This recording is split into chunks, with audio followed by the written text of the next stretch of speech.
and a little opaque shoulder injury and his timeline. How long do you think you'll be able to get in the action and find yourself comfortable? And number two, I don't understand where the injury was in your shoulder. When I heard it, I thought it would be the rotator side, but it's my understanding it's actually underneath the shoulder. Is that correct? Yeah, that's correct. But as far as my ankle, I mean, I've done so much rehab. I've worked continuous, a lot of hours just to get myself back, and I'm very confident in it. So I don't think it'll take any time before I'm just back out there. I mean, the practices that I've had, I didn't think about my ankle. I was just being a part of the offense, being a part of all of it. So now it's just about getting the shoulder behind me. And when we're just being cautious. We're taking it day by day. Obviously, it's 5 weeks before season opener. So I've got a lot of time, and I'm going to use that time and get myself ready for that game.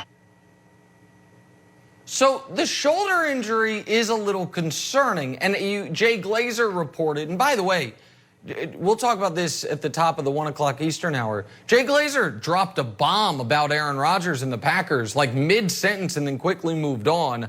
I think it's a huge story. We'll do that in about 35 minutes. But Jay Glazer reported in the midst of all that the Cowboys are so, maybe perplexed with Dak's injury that they consulted the Texas Rangers, not the police, but the baseball team, because it's potentially more of a baseball injury. And if you heard that soundbite from Dak, there's a lot of interesting things there. One is he seems much more comfortable talking about his ankle than about his shoulder, when the question was primarily about the shoulder from Terry. And the other is he said, I'm going to take it day by day, and then said, I have 5 weeks. Well, kind of. You have 5 weeks until week 1, but I don't think you want your first live action to be against that Tampa front seven in a game that counts, when the last time you got hit, you suffered a devastating injury and the only real injury of your adult football life when he got his ankle shattered. So all of that was moderately concerning to me. And then you have Troy Aikman, who Troy doesn't, throw out reckless speculation about any team. But if there's anything Troy is plugged in on, it's the Cowboys. And if there's anything on the Cowboys Troy is plugged in on, it's the Cowboys quarterback situation. And here's what Troy said mid-second quarter. Yeah, the Cowboys are downplaying it, but I think when your franchise quarterback's missing the amount of time that he's missing, I tend to think it's probably a little bit more significant than what they have let on. And, a big year for a lot of people. Yeah, big year for a lot of people, and I think Troy's on to something there, which then leads you to the game last night. And the game last night, Big Ben didn't play, Dak didn't play. And the 3 best quarterbacks I saw were, in no particular order, Josh Dobbs, Dwayne Haskins, and Mason Rudolph. And what all 3 of those guys have in common is none of them play for the Cowboys. The Cowboys' 3 quarterbacks they played last night were Garrett Gilbert, Ben DiNucci, and Cooper Rush. And not a single one of those guys looks ready, forget being a starting quarterback, looks ready to be a backup quarterback.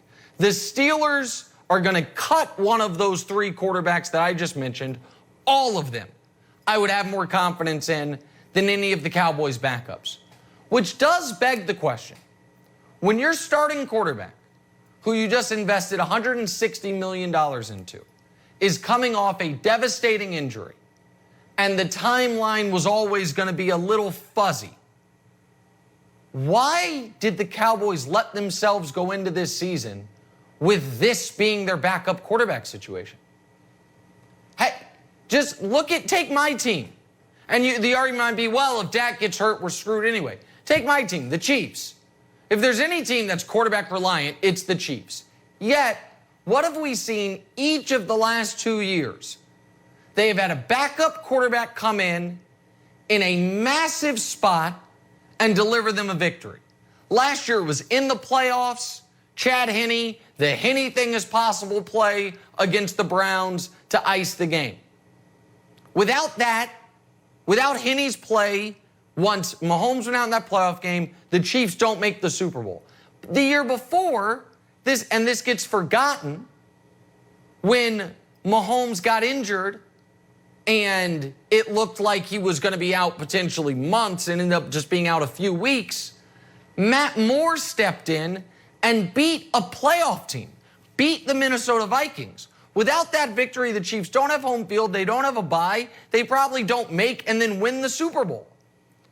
A couple years prior to that, obviously, everyone knows, Nick Foles steps in for Wentz. They win the Super Bowl. And I'm not saying you have to go spend the type of money the Browns did on your backup quarterback and get Case Keenum. But you look around the league, and there's 25 teams that if their quarterback misses a game, they're like, okay, we're live. We've got Jacoby Brissett. We've got Tyrod Taylor. We've got someone that we feel comfortable we got Teddy Bridgewater. We've got Nick Foles is third string for the Bears. Hell, the Cowboys, at this point it feels like, would love to have Andy Dalton back. And it just seems a little irresponsible when your quarterback is coming off the only injury he's ever suffered. Fluky things happen, like you don't warm up properly, as Dak said happened, and you strain your shoulder. Your season starts with two very difficult road games, at the Bucs and then at the Chargers.